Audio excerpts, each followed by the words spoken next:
Hello, everyone. Welcome back to the Mike Armstrong podcast show. And we're lined up for episode 2 of Mike Meets Ben Chai. Ben Chai is an entrepreneur, a serial entrepreneur, property developer. They call him the Doctor Who of business. And he is based in London, England, in the UK.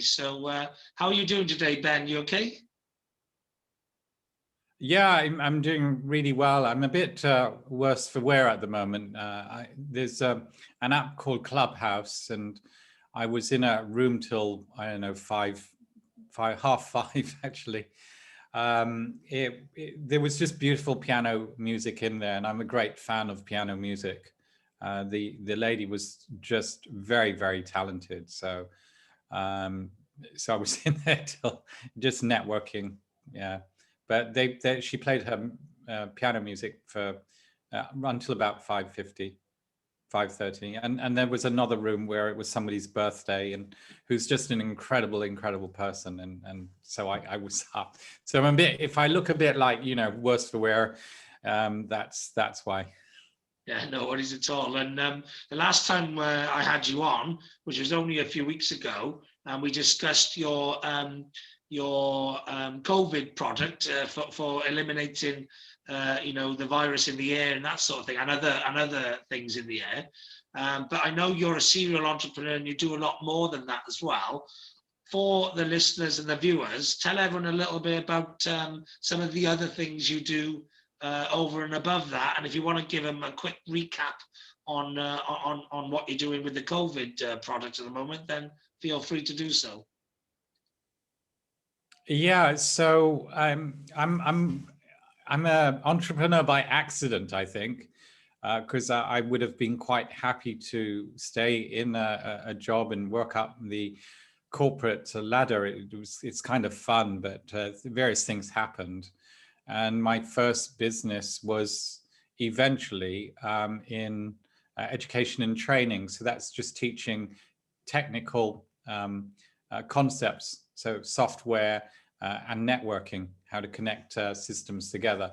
But today, a lot of people have grown up with a lot of the software, and there's less teaching needed for those things, and a lot of the how-to stuff is online and in YouTube. Over time, I developed a property portfolio and have a large portfolio from that. Had a media company, and I'm rebooting that as well at the moment because that was sold. The education and training company was sold. Those are my focuses. The products to get UK PLC back up and running. Those are the COVID and other viruses. By the way, it's not just COVID, because they're expecting other epidemics to happen. And really, I'm very passionate about keeping all the shops and the offices open. So many people have lost their livelihoods as a result of what's happened. So this is very important to me. I've been adopted by a number of groups where some of the members, because they're mainly women empowerment groups, some of their members have gone through a lot of domestic violence, and as you know, the whole lockdown has increased that.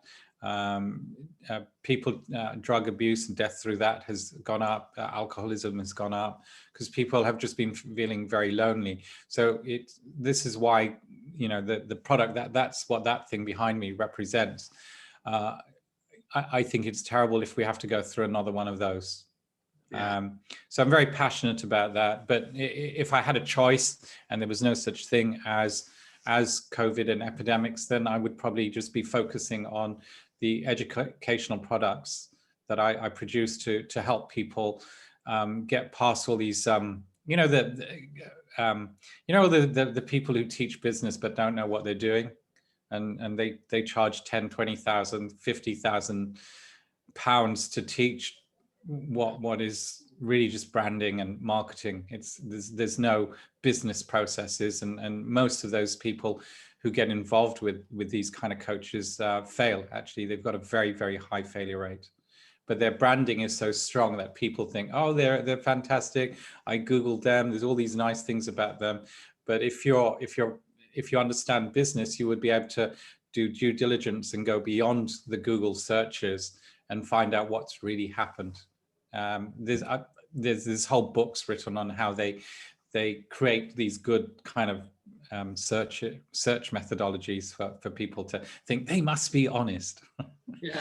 So that's my lane, acting and being on stages and producing educational material for people. Yeah. Okay. And so what sort of areas in education do you produce those materials and all that, so that, you know, obviously once the COVID is sort of maybe easing off and the machines aren't so required, or they're already fitted in loads of businesses and shops around the world, and you go back to the educational side of things, what are the sort of specialty areas that you concentrate on in the educational space? So this is teaching people about business and business concepts. Now, I having been working for Microsoft directly and indirectly, I used to educate a lot of people on tech and business.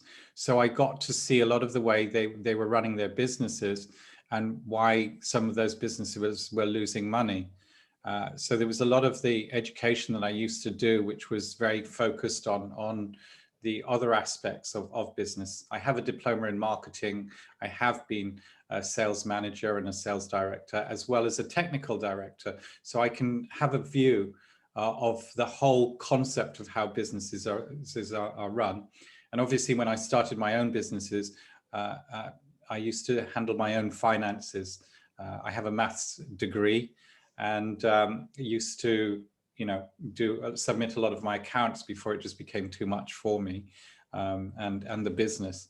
So I've worked in kind of like every different area, including the not just the marketing from the diploma perspective, but I also have a diploma in journalism. So I'm very educated on how to write and put your proposals forward. And I used to run courses for a wonderful company called Learning Tree International, on teaching how to create winning proposals, and also that whole aspect of connecting with people, which is probably the core of any business, that connecting with people. Yeah, definitely. Mike, I notice you're playing with your arm. No, I'm not actually just sat on my hands. I'm not playing with I was actually just writing then, not playing with my hands. I was writing down International, but yeah. What was I going to say then? Yeah, so I know you've done a lot of education and a lot of business, which is where your experience comes from. And it's the same with me. I've done a lot of sales and I've done a lot of marketing. I've done a lot of social media and I've done a lot of networking. So I always keep in my lane of all the things I've done a lot of, because they're the things I've become an expert in. Because you don't just learn by reading a book or having the knowledge of doing something. You learn by applying the knowledge into actually the action, and then you learn by assessing and analysing what worked and what didn't work, and honing in more on the stuff that works, and then applying or pulling out the knowledge from that process, so that you've got compounded knowledge, if you like, of not just what to do, but actually when you do it, how to do it, and what results you get from doing it, and how you can tweak it to get more results from doing the same things. So I'm with you, there exactly on there's so many coaches out there who are selling hypotheses, they're selling ideas and knowledge, but no real wisdom and no real sort of analytical results driven data or knowledge. Yeah, they don't really understand implementation, a lot of them. So they'll talk about teaching you transformation rather than transactional. Transactional is implementation. Yeah. And that way they avoid saying, actually, I have no clue how to run your business, because I'm teaching you how to transform your mindset, which is equally important. Mike, I just want to touch back on some of the things you've just said. So one, you've talked about people getting education, and then two, you've said that the real knowledge you get in running your business is through experience. It's not just having knowledge. And yes, we have people who just got too much knowledge and they're armchair business people, but they've never actually run successful businesses. Yeah. And this is very, very important if you are working with people. if you're after you know, a figure of 10,000 or 100,000, work with people who've reached those levels in those businesses rather than people who haven't. They may understand how to do it. In other words, they've got textbook knowledge, but they don't understand the experience, which is what Mike's talking about. The second aspect, which I thought was very important, Mike, was that you know, you said once you're experiencing it, so you've transformed your textbook knowledge into experience, but then your experience, you find out that some things may not quite work. And this is the next really important point. We see a lot of these kind of people out there who profess to teach business, but they're teaching you a one size fits all. And frankly, every business is different. There are too many variables. And that's why, although you can get some education, it doesn't mean it will work in the exact way for your business. You have to go and experience it and then think, oh, okay, the book says this, it doesn't quite work. How can I evolve that concept so it works with the people I'm serving and the products that I'm working with? And the third thing I loved about what you just said is the compound effect of your knowledge, because as you get better and better with your experience, you now are able to deploy that if you like experience to other aspects of business, which is really important, because that's how I've been able to create successful businesses in technology, cybersecurity, hospitality, you know, and media education and training, and take them to 7 and 8 figures, because I've had that compound effect of knowledge. So three fantastic points you shared in what you said, Mike. Really appreciate it. Yeah, no worries at all. But like I say, I've been there and done it as well. I actually grew a sales team from 7 people doing 300 grand to 17 people doing 5.7 million over an 8-year period, which is 20 times growth. So I only ever talk to people about 20 times growth. I don't talk to them about taking them from 6 figures to 7 or 8 figures to 9 figures or 10. I talk to them about what I've done, because I know how to do that. But I also say to people that I can't guarantee that I can tell you how to do it in your business or your sector or whatever, because the principles are similar, but the actual activity and the actions and the analysis of those actions vary. Because like you said, time moves on. So you couldn't even replicate the same thing in the same industry, because it's not the same time. You can't replicate people's exact experiences. So all you can do is say, this is roughly the way to do it, but you've always got to have the split testing, the A/B testing, the analytical part of it, because you know what always worked for 100 years prior to the pandemic in a lot of industries didn't work for the year of the pandemic. You know what I mean? Just because, so people could be teaching you something that was right up until a certain time, and then it's wrong. And unless you really research that and analyze that and be prepared to be flexible with everything that you learned, understanding that it's still knowledge and experience from the past, but it doesn't mean it's right for right now. And that's why you've always got to be willing to be flexible and adaptable and change and think about the market conditions and who the market is and all of that sort of stuff, because it's ever changing. As the world is ever spinning, you know, the industries and the sectors are ever moving and developing. Yeah, that is so true.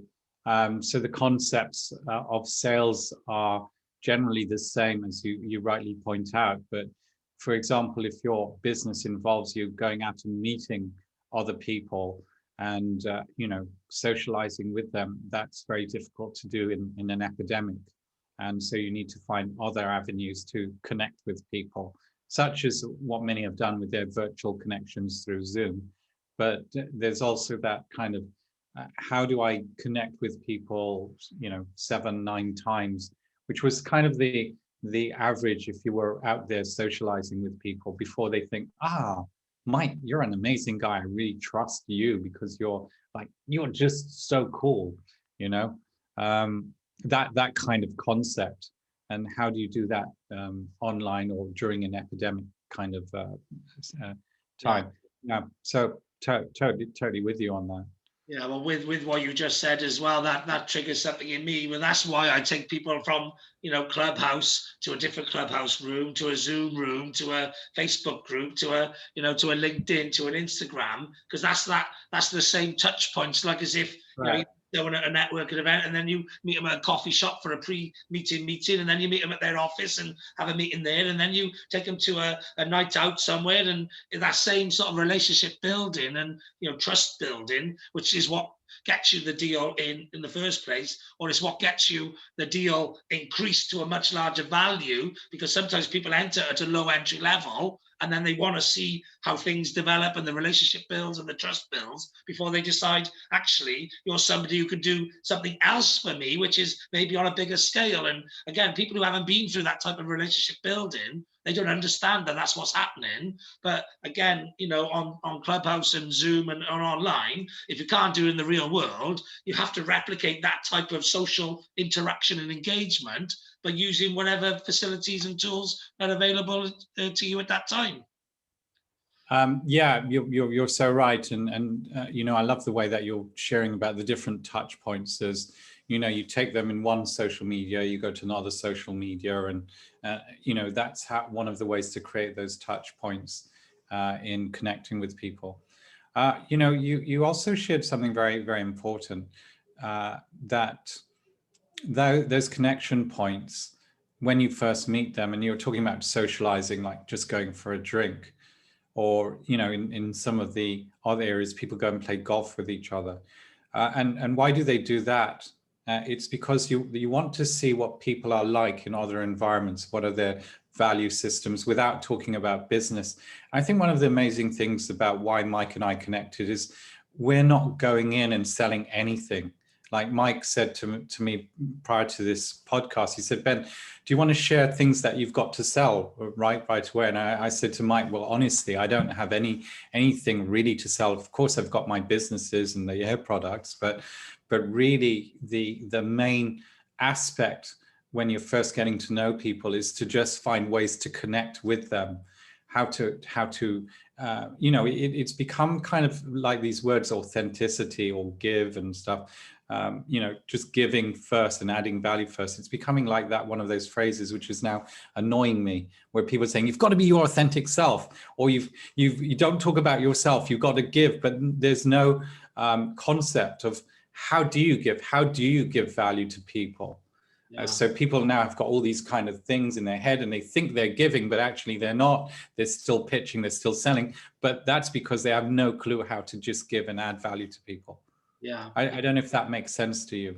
Yeah, it does. And the authenticity, you hear it everywhere. I'm not somebody who gets fed up with people. People are fed up with pivot. They're fed up with authenticity. I understand why some people do. I don't mind. But I really like to call it anyway, just being you, being natural, being organic. You know what I mean? It's just doing what comes naturally to you. And if what comes naturally to you isn't working, then working on the skills to upskill yourself so that what comes naturally to you is a better version of you that's going to get better results. You know what I mean? Because you can't always just be you, because if you're just you and you're not getting anywhere in life, then you've got to become a more improved you to actually try and make a difference to your life, because otherwise, if you don't do anything different, you're going to get exactly the same results forever.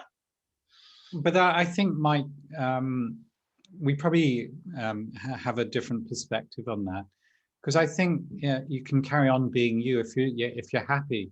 If you're happy with your life, you're happy with your job, you're happy with your partner and so on, then I think that's fine. I think we need more people who are just like that. But if you've got certain goals and you're not achieving those goals, then you have to look at perhaps it is you that's going wrong, or or it just might be you're not working with the people who like you for you. Yeah, you've seen me in Clubhouse. I'm a very eccentric kind of guy. Yeah. Not everybody's going to like this personality, but there's a lot of people who do like this personality, and I just tend to work and vibe with them. And the others, they're nice people, but I annoy the hell out of them. So so there's no point in us working together. I just work with the people here who just love me for me. They don't mind this crazy guy who wears bow ties, who thinks he's Doctor Who half the time. Yeah. I'm the reverse of the people who don't like it, because I love eccentric people. So, I gravitate towards eccentric people, because to me, life's about living life on your terms. And the people who are eccentric are the ones who decided to not follow the crowd. They're the ones who decided to live life on their terms. So they're like me, I'm eccentric. You know what I mean? I'm an eccentric person because I'm not eccentric. I'm just me being naturally me. But to other people who are trying to, follow the crowd and be the sheep and all of that, I will come across as a bit eccentric because like I'm doing things different to them. But that's just because I choose to not have to conform, but to live life on my terms. Right, right. Do you think, Mike, just out of interest, that people who do follow the in inverted commas sheep, don't you think they're living life on their terms? That their terms is to follow and be like everybody else? I don't think so. I think sometimes I think there's a lot of people who choose the comfort and etc. But there's a lot of people as well who they've never been shown a different way, or they've never been given a different way, and they've never been encouraged by their parents to actually have the confidence in doing something on their terms. So I think sometimes there are people who have got their own limiting beliefs, they've got their own issues to deal with, and actually, if you can tackle those beliefs and those issues and stuff, and give them the confidence that they can stand away from the crowd and they can, become their own self. You see people do it all the time. They transform into a butterfly, and they become a different person. A lot of people do it in university, because they're not confident as a kid. And then they get confidence when they're away from home and they've fleeing the nest and they build a new friendship circle. And all of a sudden you see their personality, you see the real them coming out. But it takes time sometimes, and it takes encouragement, and it takes confidence and belief and all these things. And that's why I think, that's why I like to encourage people to think about alternative options, because I think, yes, some people do like to stay comfort and, comfortable and in the crowd and wherever. Because it's safety in numbers and all that sort of, back to our, caveman days and whatever, like, but you don't need to be safe in numbers these days. You can go and stand on your own, and there isn't any dinosaurs or saber-toothed tigers or whatever out there trying to eat us. We all can be unique, be different, and actually make life on our own terms and get by with it, and still be part of a crowd if we want to. We can be part of a crowd of people who are standing on their own and being different. You know what I mean? But to me, I think life is about grabbing it with both hands and making sure you live in a life of no regret, rather than actually getting to the end of your life and thinking, oh, you know what, I wish I did a bit more. I wish I'd tried this, which I actually think the majority of people do get to that stage in their life. The vast majority of people who just did the same job forever and lived in the same place forever. And I think a lot of those people do get to the point in their life and think, or maybe I wish I did a bit more. Maybe wish I had a bit more fun, or maybe I wish I tried, some of those extra adventures that I dreamt about but never had the confidence to do. Maybe. I know a lot of people who've had their job and they've come out and they're retired and they've been very happy with that. So I don't.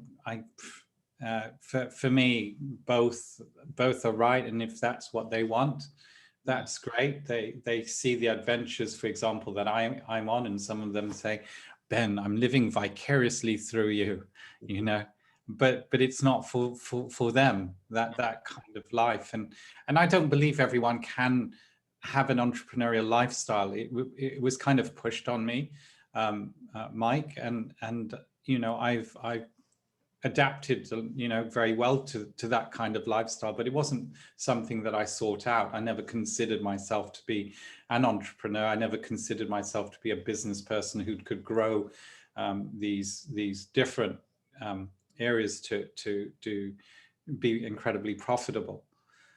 There's made a good job of it, see. So there's a lot of people out there who maybe don't think they're capable of doing it because they don't have that confidence.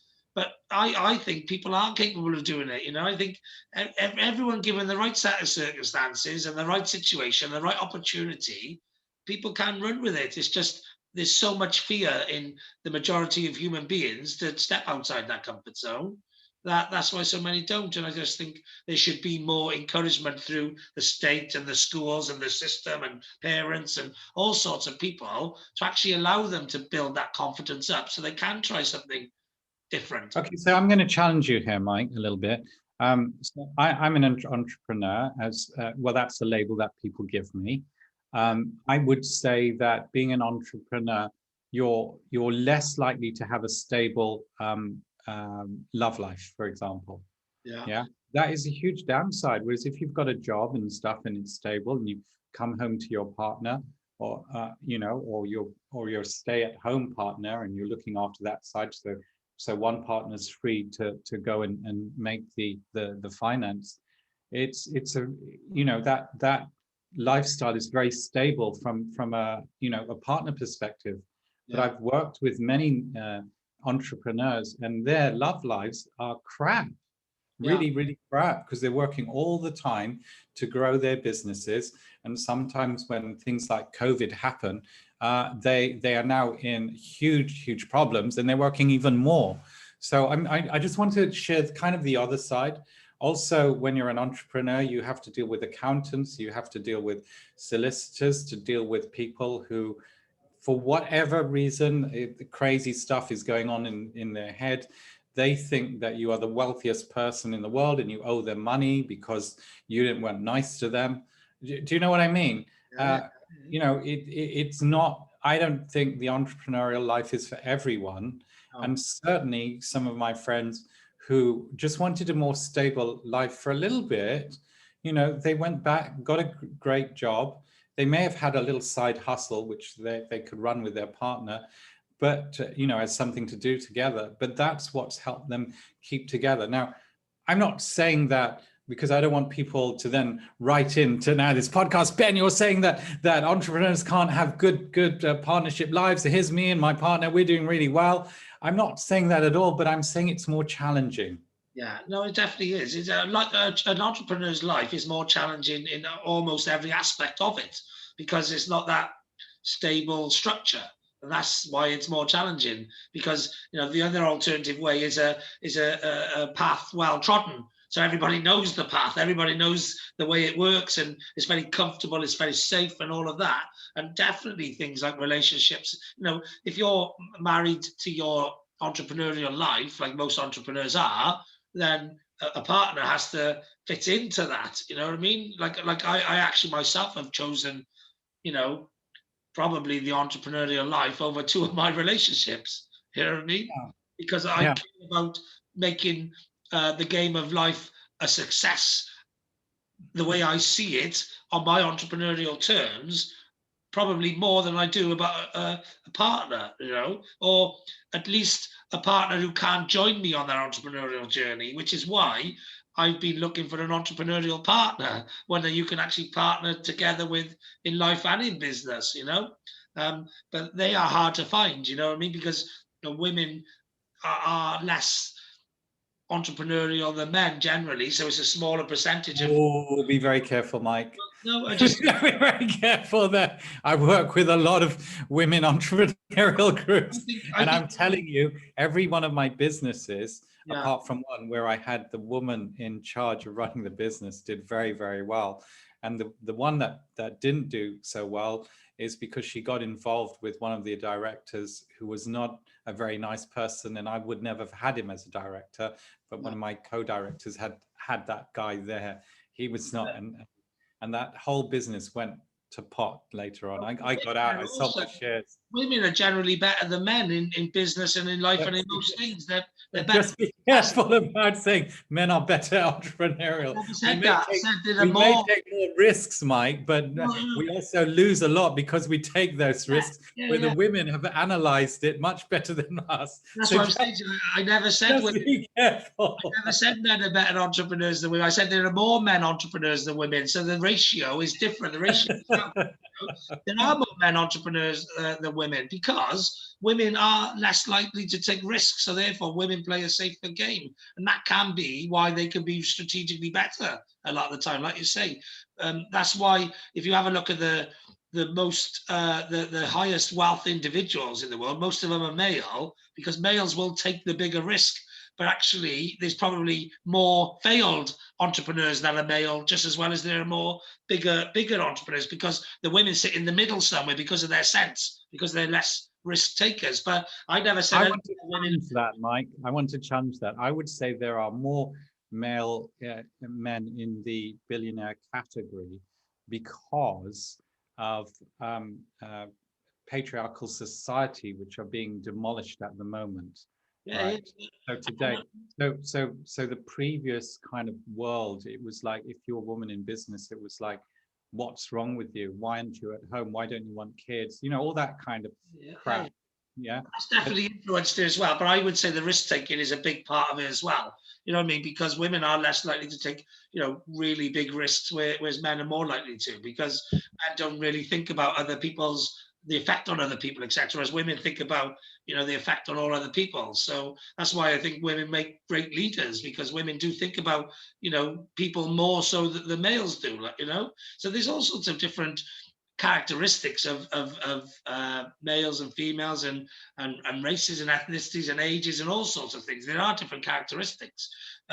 But you do find in entrepreneurialism, for me, I find in my experience as somebody who goes networking and mixes with a lot of entrepreneurs, I find there are more males than there are females, although it's definitely starting to balance itself up and there's a lot of great things happening to do that.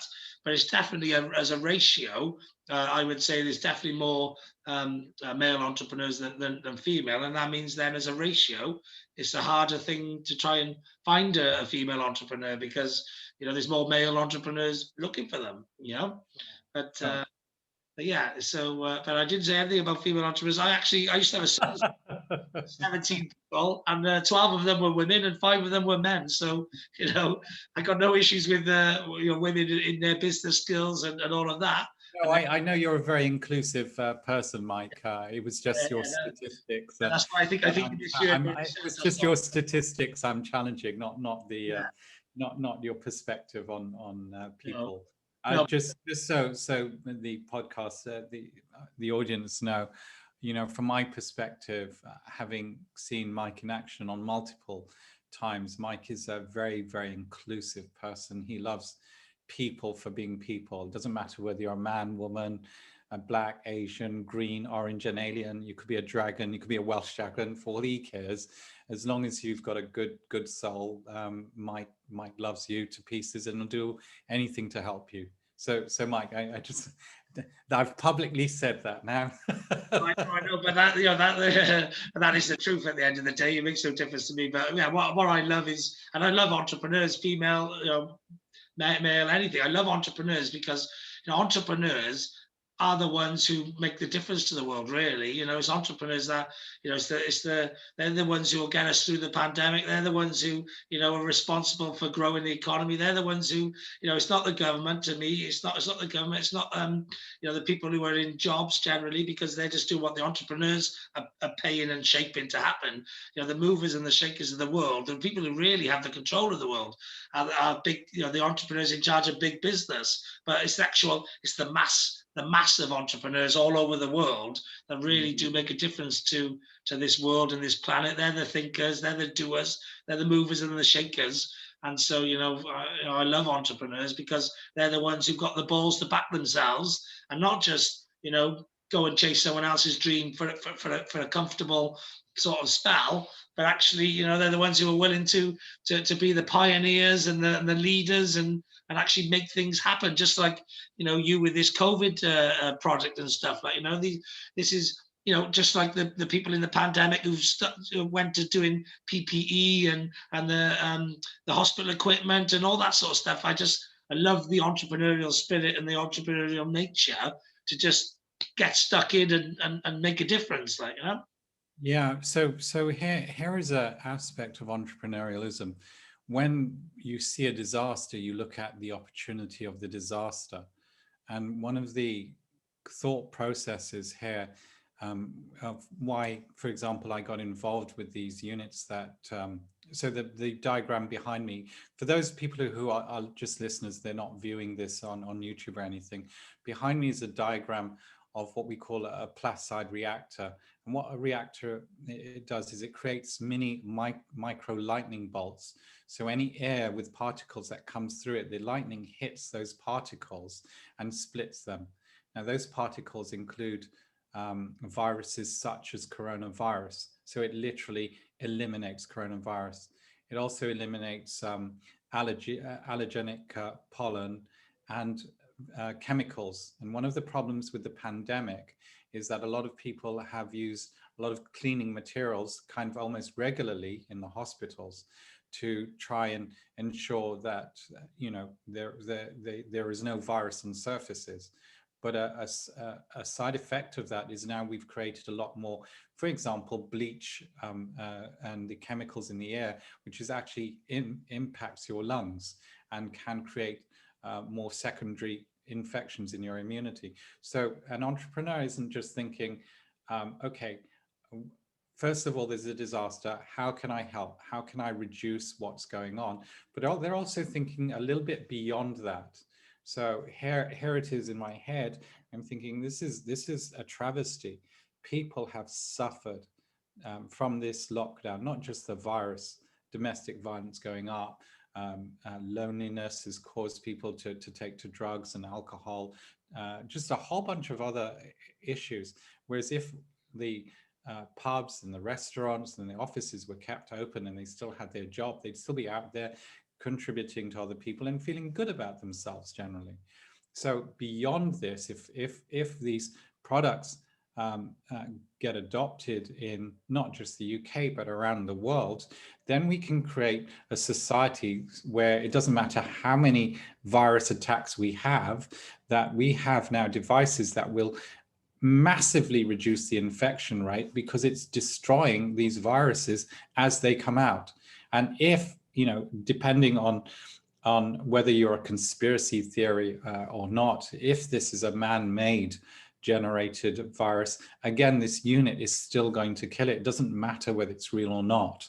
So an entrepreneur is also not just dealing with the reality of situations, they're also thinking a little bit beyond. They're thinking, well, what if it is real? What if it was something that went wrong, some experiment that went wrong, as some of the conspiracy theorists would think?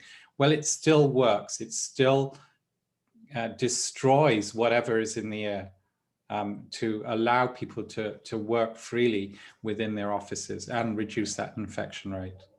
And that's the entrepreneurial spirit. It's not sitting at home thinking, crap, my business has been devastated. I've lost money here and so on. You're thinking, what are the opportunities here? Sure, we might go and hide for a bit because we've lost money or we've lost friends. You know, the epidemic has hurt a lot of us, not just financially, but emotionally. We've lost loved ones and so on. So we might go and cry and hide in our duvet for a few days or a week or a month, whatever. But afterwards, we'll get out and think, okay, what can we do about this? How can we help society move forward and ensure a tragic situation like this never happens again? Does that make sense what I'm sharing here, Mike? Yeah, definitely. Yeah, well, that's it. Yeah, entrepreneurs are problem solvers. They're big picture thinkers. They're strategists, and they put plans in action and teams in place to actually then solve those problems. And yeah, that's exactly the difference between the businesses. There's been businesses you speak to and they say, I couldn't pivot online. I'm a gym, I'm closed, I can't pivot online. Well, why aren't you doing online gym classes? Or, what I mean? Some people are just stubborn, what I mean? And they just can't think creatively. And they won't listen to other advice or whatever. So sometimes you give people ideas and go, okay, have you thought about this? Have you thought about that? Have you thought about this? And they're like, oh, no, I haven't, or I can't do this, or I can't do that. Sometimes some people's answer to everything is no, and other people's answer to everything is yes. And often the difference in your appreciation of the answer and of the problem, if you think you can do something, you can. And if you don't think you can do something, you can't. So, you either can or you can't. Either way, you're right, is the way Henry Ford put it. And that's why the people who have grown through the pandemic are the ones who think they can, and they've found a way to do and to make it happen. And the ones who have struggled in the pandemic are the ones who've used excuses like, I can't do this, I can't do that, I can't do this, the government's doing this. And they pass on the responsibility to others rather than take the responsibility on themselves, which is ultimately, whether your business is doing well or not, whatever's going on externally, it's still your responsibility. It's still your business. It's no one else's business. It's your business. So nobody else can be, the person who's making the decisions. Only you can.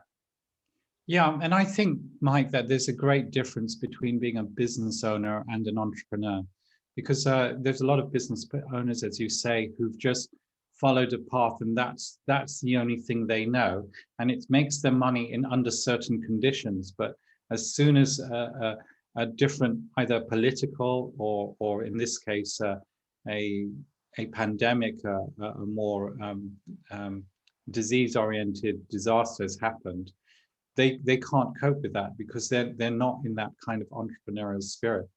I think from my perspective, business owners should constantly be looking at other ways and testing and trying them. And sometimes it's difficult because the older you get, yeah, it's harder just to take on those newer experiences, especially if your business has been going successfully until you hit a wall. So go out, get it wrong, lose money a little bit, yeah, find out who the scam business mentors are, but just experiment and grow, because even when you pay for bad advice, you would learn something anyway. Yeah. Does that make sense? And that way you don't get stuck into just being a business owner. You get stuck in, you evolve into being able to grow your mind to think critically. And also, maybe you can't move as fast as other people in switching your business around, but you will eventually get there. I'll give you an example of a few people I know who had a business, which was, which is very social, but they've managed to change it around. So he's actually a friend of a friend, and he makes stage background kind of, the background for theater and films and stuff. That's what he creates. And he has 9 trucks and a massive warehouse to do that, right? Now, when the pandemic hit, his warehouse is full of all the background scenery that he created for theaters, and he can't use any of it because there's no theater. There are no films in that area being produced, and because all the films have changed the way they do things. So he found out that a lot of people are working from home, and he evolved his business, first of all, to storing stuff in that massive warehouse he had, and to create these background scenery in people's garages, which he would help change into an office, because a lot of families don't want to work in the home where the kids are running around and stuff like that. And as a result of that, his business actually did really much better than he was just doing background scenery. He's now doing it in for your offices. How amazing is that? Yeah. Another friend of mine, he does these kind of scavenge hunts in London. That's very good. And he has little clues, and then you lead it, and all the groups go out, and you have a kind of a person who takes them around and gives them clues when they're getting stuck. So you can't do that anymore. So he builds an online platform to do that. And because his online platform was so cool, because he's got little rooms that people can go into and have chats with their friends, his platform is a third-party one, which was better than, for example, Zoom, where you can do these things, and has been adopted by several people to have run their events. How amazing is that? Like you and Mike, we could be in an online event of like 300 people, and you and I might want to just go have a chat. And so we would click a button with each other and we just go have a chat, rather than an admin creating these breakout rooms. We can just go and have a chat. We can watch the screens of the events happening, if we need to go back into the main hallway, but we can have a chat outside of that. Yeah, what's the name of that system, by the way? Because I'm looking for a system like that. I've looked at Remo and Hopin, but I'm currently. Why don't I just connect you two? Because I only know what he's done. He had me present in one of his online quiz shows. So you see me being Doctor Who, and giving the question, if you like. So I'm very happy to connect you two, Mike. I'm really keen to do some sort of like online event type system. I'm just trying to find the right event system to do the event on, because I want it to be more interactive than just a Zoom or whatever. But yeah, that'd be great. And just to finish as well, I know you've done a bit of speaking, and you spoke at TED a few times and that sort of thing. Tell everyone a little bit about how you got into doing that and how it went and all of that, because I know there's always people looking to do those sort of things. A bit of advice or something maybe, and also you're also a bit in the acting world as well. I know. So tell everyone a little bit about that as well and how that's going, because again, there's lots of people like out there all the time looking to get into those sort of areas. Well, so there are two questions here, being a TEDx speaker and also being an actor. The easier one is for me to just share about the TEDx area. There's multiple ways of getting in. For example, several of my friends have got in just because they knew the organizers of the TEDx, right? Yeah. And they are able to share their message very well. So that's one way. The other way is to just go to the TED platform and fill in the application forms, right? And it's simply that. The third way is to get a PR agent. So I've done two of those ways. I've got a PR agent, and I have a friend who had the TEDx franchise. Although she decided, because she had issues with her life, so she couldn't move forward with that, but I would have been a speaker there. Get a PR person. Mine cost me, I think it was $1,000 a month, and they filled in all my application forms, so I didn't need to deal with that aspect. So those are three ways to get in. The fourth way is, I invited a random person to come on to one of the talks that I gave, and that TEDx talk is called Social Magnetism.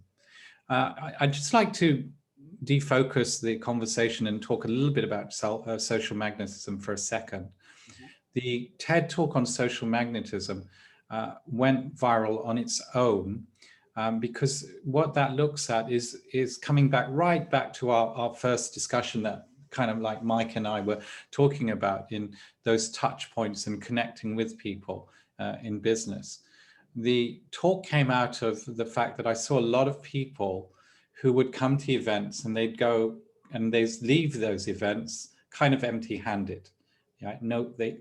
For whatever reason, nobody kind of vibed with you. And there's a lot of reasons why that could be. You could be an introvert, you don't know how to network, or you could have just constantly throwing your business and what you want at people, and of course immediately you do that, you alienate them. So that's what that talk came out of. It was business is a people's sport, and you have to know, first of all, who you are and the value and the wonderful, amazing person that you are, and two, out of that amazingness of understanding who you are overflows this kind of gratitude that you want to bless other people, you want to help them in their lives. And the third aspect is there are some really horrible people out there, and you need to just walk, not try to, there's a terrible person out there who, from my perspective, scams a lot of people. And I was trying to help him. I was trying to help him fix whatever was going on in his heart, because he has the ability to really reach out and impact many people, but he just, for whatever reason, just wasn't interested. And I should have walked ages ago. Same with a lot of business partners, just walked rather than wasting my valuable time with them. So that's what that TED talk came out of, and it would help you, any of the listeners and the viewers, tremendously if you're working in a business, or even if you just want a great career, or you're looking for a date and you've been single for a long time. It'll help you tremendously. The second question that Mike asked about was being an actor. Now, in my life, I was not a very confident person, and I was told a lot of things that I couldn't do. For example, Ben, you will never be able to write. 4 or 5 English teachers told me that. Today, I'm a very well-respected writer, and I've made a lot of money through my writings. These are business writings and how-to writings. So being an editor for magazines and writing books.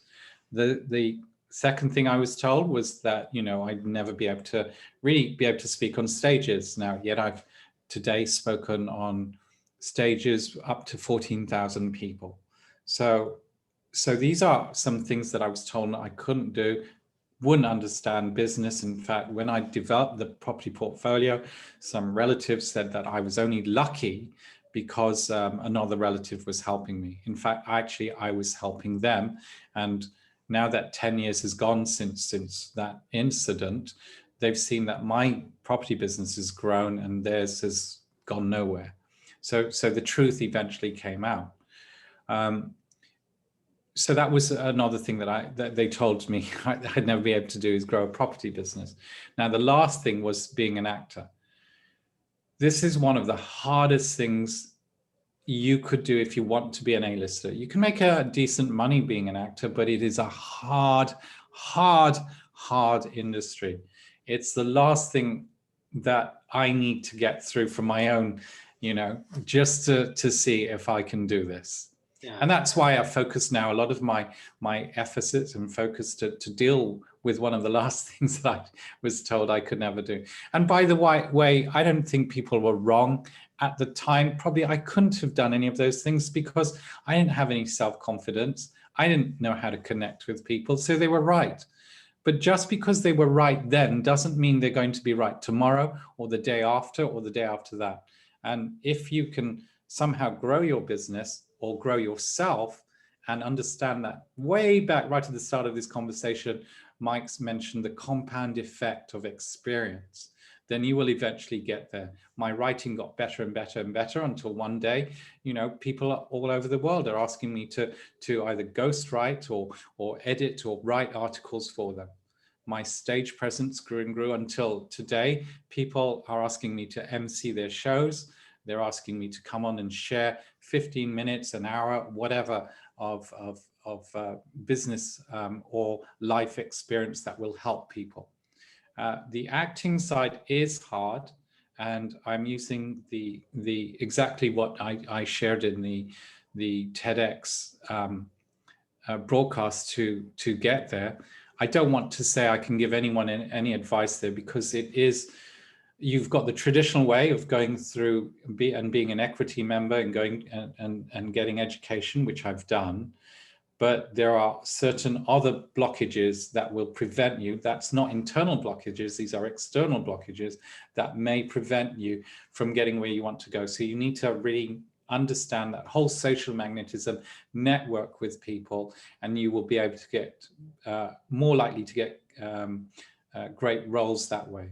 And I'll give you an example. You know, I was asked to present a show on a certain topic. And, you know, for that, I was paid roughly $200,000 for 2 months for that. But I would never have got that if I'd gone the traditional way of being an actor. All right. I've had little roles. I've played roles on theatre productions and so on. So I'm not right there yet, but this is my new trajectory. Yeah. It's just the same as me. It's like when I decided to become a global speaker, you know, I wasn't in a position to get onto the top stages on the planet. I just knew I was on a position to start my journey towards the top stages of the planet. And if you're willing to keep learning and listening and growing and developing, then you've got much more chance of getting there. But also, if you're willing to be a bit strategic and to try and go a unique route, then you're competing with a lot less people. So your odds, your probability, your statistics, your potential chance of succeeding become greater because you're doing it a different way. And so I'm a big fan of that. I'm a big fan when everyone zigs, I like to zag. And so if everyone else is going that way, I want to find out, okay, how can I do it this way? And if you can do that, I find you're competing with a lot less people, and your chance of success increases quite substantially, which is why I believe lefties, creatives, dyslexics, autism, people, you know, they're a little bit different than the norm. That's why they tend to do well. Bipolar people tend to do well in the entrepreneurial assessment, because often entrepreneurs who've succeeded on a big level have often gone about things very different than the way the majority have gone about it. You know, I love what you're saying there. And if you are feeling like you are the underdog, that is actually your superpower, because less people view you as a competitor. So they will never see you coming. I love that concept. And the other concept you just shared there, Mike, about people who are high up the autistic scale, that means they're highly focused. Okay. If you've got dyslexia, it means that you can look at situations very, very differently to other people. And that means you're more likely to come up with solutions to someone who doesn't have that superpower of being dyslexic. If you're bipolar, it means that you have the ability to essentially switch your character. And sometimes when one of your characters is being kind of like put upon, you almost need that kind of like that angry character to prevent you constantly being put upon. By being put upon, I just mean people abusing your energy and your kindness. Yeah. So they're just really great strengths you've shared, Mike. Where society may think, oh, you're like this, you know, so you'll never be successful. But just use those aspects of yourself to your benefit. If you suffer from ADHD, how do you get ADHD, you know, attention deficit, then understand that you would be great in creating lots and lots of teams, and by having teams around you, they will help you grow faster than you working as a solopreneur. Yeah, I was speaking to someone the other day who had always been told hyperactiveness was bad, and I said, "Well, why is it bad? It basically means you can do more than everyone else. Why is that bad?" You know what I mean? Yeah. You know, so sometimes people they get told one thing and given one narrative, and all they got to do is just change the narrative. Yeah, you're so right, Mike. Absolutely right. Yeah. Yeah. So have we come to a wonderful natural conclusion? Yeah, I think we have. I think we have. Is there anywhere? Because I know you don't do these things to drive people anywhere or to um, or to sell anything or whatever. But you know, people do want to engage and that sort of thing. So you know, just give them a couple of engagement points where they can connect with you or look at some of the work that you do, and then we can call it a day. Well, I guess, you know, apart from the TEDx, you know, people just putting social magnetism in the, you know, in your internet search, all of that will find all my work there. I guess my main focus at the moment is if you can find ways to get our technology that kills COVID into offices and hospitals, then, you know, I'm very, very happy to engage there. I'm personally not trying to make any money out of this, although my directors, my co-directors may want to make a few pennies out of that. But obviously, you know, I'm very much about trying to give back to people in this kind of environment. And if we can help you, you know, give you a referral fee or whatever it is, then very, very pleased to do that. Yeah, brilliant. So to find out some of the if you like the literature we have on these units which kill COVID, then please go to bvbuster.com. That's B for Bravo, V for verification, Buster, B for brilliant, U for underdog, S for super, T for tremendous, E for excellent, R for ridiculous, and .com. Yeah, brilliant, brilliant. And obviously, you're at Ben Chai on Clubhouse, and I guess you know Ben Chai can be found on LinkedIn and Instagram and Facebook and all the usual places. Correct. Yeah. So Ben Chai, that's BenChai. Yeah, brilliant, brilliant. And yeah, that's pretty much all we need to do now. I actually just had an idea for you as well. You should do some Clubhouse artificial intelligence, because then that would suit your surname. My surname, I don't know, but you know, I was thrown out of one, not thrown, I was put back in the audience because I started speaking, I was doing some of my crazy raps, and they thought I was just an automated robot. So they thought, oh, it's kind of one of those ghost apps that are in the room. Yeah, fair enough, fair enough. And then they apologized tremendously. Oh, we thought you were we thought you were some AI. Well, I had a chap in my room the other day. His name's Hussein, and he's from Iran, and he sounds like a robot when he talks, and it's fascinating. I love it. So every time he speaks, I think is that like AI or whatever? But it's not. You can tell it's human, but it just sounds very much like Wally or whatever. The Disney robot. It sounds. I love Hussein. Actually, a lot of the people in your room, they don't really know how to take me when I'm initially talking with them. And then some of them have actually followed me from room to room. There's this guy called I think it's Andrew, and then he comes on the stage. Ben's incredibly funny. I didn't understand him now, and I'm seeing him. He's doing this in all your rooms. Andrew, you've just outed me. Yeah, well, if they don't know you and they see you for the first time, you just confuse, you bamboozle them, because you can be a bit out there and a bit eccentric and a bit unusual, and sometimes people don't know. They don't know if it's humor or real or whatever, But once they get to know you, they know, oh yeah, that's just Ben, But yeah, sometimes it's actually more than just Ben. I'm actually educating people through humor. Yeah. Because if you challenge them directly, you're going to change the vibe of the room, and you don't want to create an argument. Yeah. So really, that's a sense. I'm letting you in on a secret, Mike. This is what I'm doing. Yeah. Rather than saying, actually, I disagree with what you're saying. Yeah. There's a room that I'd like to just give a shout out to Jennifer. I think her surname's Hammond. Do you know she came into our room and she was going, "Yay!" Yeah, the yay room, Jennifer's yay room. Yeah. Yeah. So could we just do a yay for her in this podcast? Yeah. I love Jennifer. Yeah. You ready? 1, 2, 3. Yay! Yay! I love Jennifer. She's awesome. She's awesome. I love her positive energy. I got a lot of positive energy myself anyway. So they say birds of a feather flock together. I'm not as high energy as Jennifer, although I am high energy in a natural, organic way. But she's just like high energy in your face, Yeah. Yay! I love that. Yay! It makes my day. So yeah. She was laughing because when she created the Yay room, apparently I wasn't there, but a lot of people were saying, can we do what Ben did in Mike's room? And she's saying, what did we do? He said he just unmiked everybody and got them all to go, yay. Yeah, that's good.